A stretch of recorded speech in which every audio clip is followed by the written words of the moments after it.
आज मैं वो बात करूँगी जो शायद मुझसे बहुत लोग पूछते थे या अभी भी पूछते हैं या उनकी नज़रें पूछती हैं, लेकिन मैं उन चीज़ों को इग्नोर करती थी, टाल देती थी। लेकिन आज मुझे लगता है मुझे शायद उस बारे में बात करनी चाहिए कि सेपरेशन के बाद या या अलग होने के बाद या डाइवोर्स के बाद एक लेडी की लाइफ कैसी हो जाती है, या मेरी लाइफ कैसी थी, अब कैसी है। एंड बहुत लोग पूछते हैं इस बारे में, बट आज आई फील मुझे इस बारे में बात करनी चाहिए और मुझे बोलना चाहिए कि कैसी लाइफ होती है, हम क्या क्या फेस करते हैं। एंड प्लीज़ इस वीडियो को एंड तक ज़रूर देखना, क्योंकि आई थिंक ये सिर्फ मेरी स्टोरी नहीं है, ये मुझ जैसी बहुत सारी औरतों की स्टोरी है जो ये चीज़ें फेस करती हैं। एंड जो भी आई थिंक ये वीडियो देखेगा वो इस चीज़ से बहुत रिलेट कर सकता है। डाइवोर्स, सेपरेशन, ये सिर्फ एक वर्ड नहीं होता, इसके साथ आती हैं बहुत सारी चीज़ें। सोसाइटी का प्रेशर, लोग क्या सोचेंगे, लोग क्या बोल रहे हैं, लोगों की नज़रें क्या बोल रही हैं, डर, अकेलापन, क्या मैंने सही करा, बच्चों को साथ लाना वॉज अ राइट डिसीजन, कहीं बच्चों का फ्यूचर तो नहीं ख़राब हो रहा, आगे बच्चों का फ्यूचर कैसा रहेगा, मैं आगे क्या करूँगी। ऐसे कई हज़ारों सवाल एक साथ मन में चल रहे होते हैं कि हम जो स्टेप लेते हैं, पहले तो हम वो स्टेप लेने में ही 100 बार सोचते हैं, लेकिन जब हम वो स्टेप ले लेते हैं कि हमें सेपरेशन या हमें डाइवोर्स की तरफ जाना है, तो क्या ये सब चीज़ें हमारे दिमाग में एक बहुत ही हथौड़े की तरह सर पे आके बजती हैं। दुनिया वाले लिटरली इस चीज़ पे सवाल उठाते हैं कि थोड़ा और एडजस्ट कर लेती, क्या हो जाता, ठीक हो जाता, बच्चे बड़े हो रहे थे, बहुत सारे सवाल आते हैं। एंड इन सवालों के बीच में ना हम लिटरली दब के रह जाते हैं कि हमें नहीं समझ आता कि अब हमें क्या करना चाहिए और इन सवालों को हमें कैसे फेस करना चाहिए। इन सब सवालों के बाद ना आपको स्टिल बोल्ड होके खड़े होना पड़ता है, क्योंकि आपके बच्चे आपको देख रहे होते हैं, उनकी नज़रें आप पे होती हैं कि आप चीज़ों को कैसे फेस कर रहे हो, आप चीज़ों को कैसे देख रहे हो। लोग मिलते हैं, बहुत सवाल करते हैं, क्यों हुआ, कैसे हुआ, ब्ला ब्ला कि थोड़ा एडजस्ट कर लेती, आगे का सोचा है कुछ, क्या करना है, बच्चे सुधार देते, हम बात करते हैं जाके, कुछ भी, मतलब 100 सवाल चीज़ें आ रही होती हैं दिमाग में, और लोग आसपास के आपको इन सवालों के बीच में आपको लिटरली और ज़्यादा दबा देते हैं। ऑब्वियसली बीइंग एन इंडिविजुअल, आपके मन में ये सब चीज़ें पहले से चल रही होती हैं। लिटरली वो तूफान, वो डर, वो अकेलापन, मतलब वो सब चीज़ें आपके मन में ऑलरेडी वो सब चीज़ें चल रही होती हैं। लेकिन जब लोग आपको मिलते हैं और वो एक पॉइंट की तरह मारते हैं ना, वो लिटरली एक ना ऐसे लगता है तीर चुभता है। लेकिन कहीं ना अब मतलब आई फील कि कहीं ना शायद अब हमें उन चीज़ों की ना आदत पड़ चुकी है कि हाँ, ये नया बंदा मिलेगा, ये बहाने से पूछेगा ही पूछेगा कि अच्छा, पहला सवाल पता है कैसे होता है, और कहाँ रह रहे हो आजकल। जब पहले मुझे लगता था कि शायद माँ बाप के घर आना शायद मेरी हार है, या मैंने पता नहीं डिसीजन कैसे लिया, मैंने डिसीजन कैसे लिया, सही है गलत है। पर अब आज की डेट में मुझे ये चीज़ रियलाइज़ होती है कि नहीं, पेरेंट्स के घर आना was the correct decision I took for my kids, for myself, for my future, for my betterment, for my kids betterment. ये ज़रूरी था एंड शायद देर से ही सही, लेकिन मैंने एक ठीक स्टेप लिया. तो मेरा मानना यही है इस स्टेप को लेकर.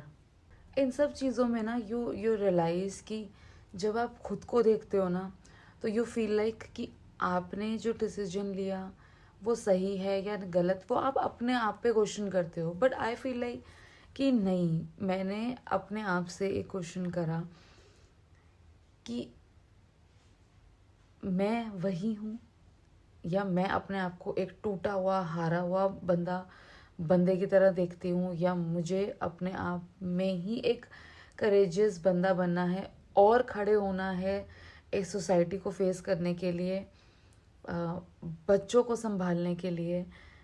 तो मुझे लिटरली यही फील हुआ कि नहीं, मैं अकेली नहीं हूँ, मेरे जैसी बहुत सारी औरतें हैं. आई पर्सनली टेल यू, जब मैं लोगों से मिलती हूँ या अपने फ्रेंड सर्कल्स में, या तो मुझे कहीं ना किसी के घर की कहानी ना सुनने में आती है. एंड तब आई रियलाइज कि नहीं, आई एम बोल्ड. मैं टूटी हुई नहीं हूँ, मैं बोल्ड हूँ कि मैं डिसीजन ले पाई. एंड वो लोग डिसीजन नहीं ले पा रहे अभी तक बिकॉज उनके दिमाग में भी वही सब क्वेश्चंस घूमते हैं. मैंने डिसीजन लिया अपने लिए, अपने लिटरली, अगर मैं एक वो फिल्मी अंदाज में बोलूँ तो अपने छोटे छोटे टुकड़ों को जोड़कर मैंने खुद को वापस बिल्ड करा. I started my YouTube again. आप लोगों का साथ मिलेगा तो शायद मैं बहुत ग्रो करूँगी, लेकिन I have started my journey once again, all together, for myself and for my kids.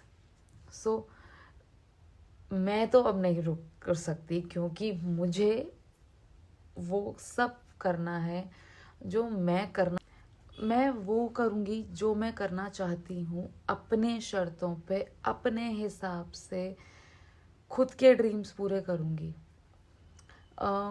ठीक है, divorce, separation, it's not an easy thing, और सही है नहीं है, मैं उस चीज़ पे तो मैं कुछ नहीं बोल सकती, क्योंकि किसी के लिए ये सही है और किसी के लिए ये गलत है, तो मैं उस चीज़ पे तो नहीं बोल सकती.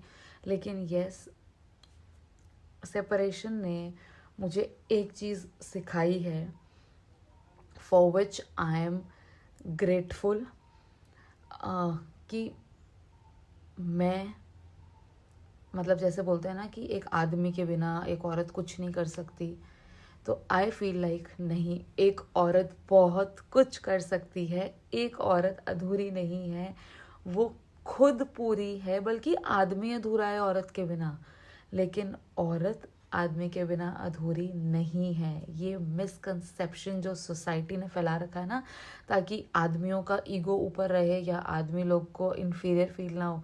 नहीं, हम औरतें अधूरी नहीं हैं, हम खुद में पूरी हैं. हम बाहर का भी देख सकते हैं, हम घर का भी देख सकते हैं, बच्चे भी देख सकते हैं, हम एक टाइम में 10 काम करते हैं. तो हम अधूरे नहीं हैं, हम पूरे हैं. दूसरी चीज़ जो मैंने इस सेपरेशन पीरियड में जो मैं सीख रही हूँ या सीखी मैंने, कि हमें अपनी ताकत के बारे में पता चलता है. वी डोंट फील लाइक कि हम ना वो बेचारी वाली केज में नहीं बैठ सकते. हमें उस ताकत के बारे में पता चलता है कि हमारे में क्या क्या क्वालिटीज़ हैं, हम क्या क्या कर सकते हैं, हम किस किस तरीके से खुद को बिल्ड कर सकते हैं. नेक्स्ट जो मैंने सीखा कि हमें अपनी आवाज़ सुनने का हक है, हम अपनी आवाज़ सुन सकते हैं.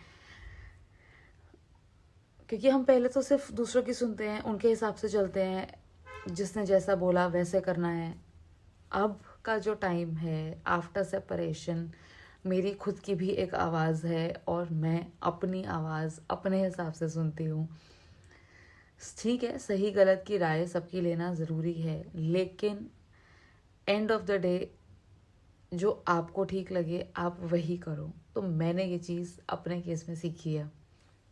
नेक्स्ट जो चीज़ मैंने सीखी है ना, कि हमारी लाइफ ख़त्म नहीं हुई है, हमारी लाइफ यहाँ से शुरू हुई है।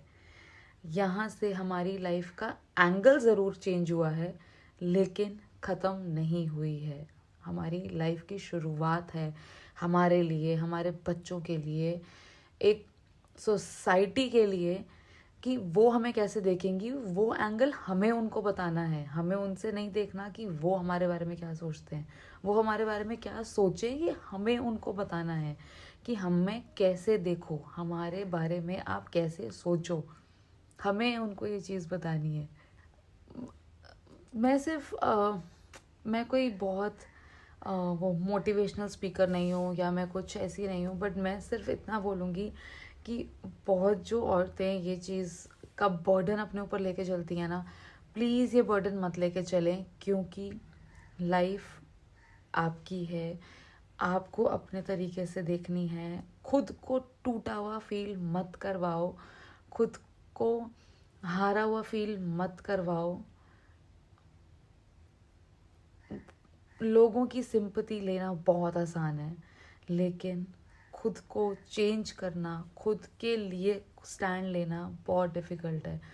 ठीक है, चैलेंजेस आते हैं, लाइफ चेंज हुई है तो एक अनकंफर्टेबल भी हम एट टाइम्स हो जाते हैं, लेकिन ये हमारी शुरुआत है।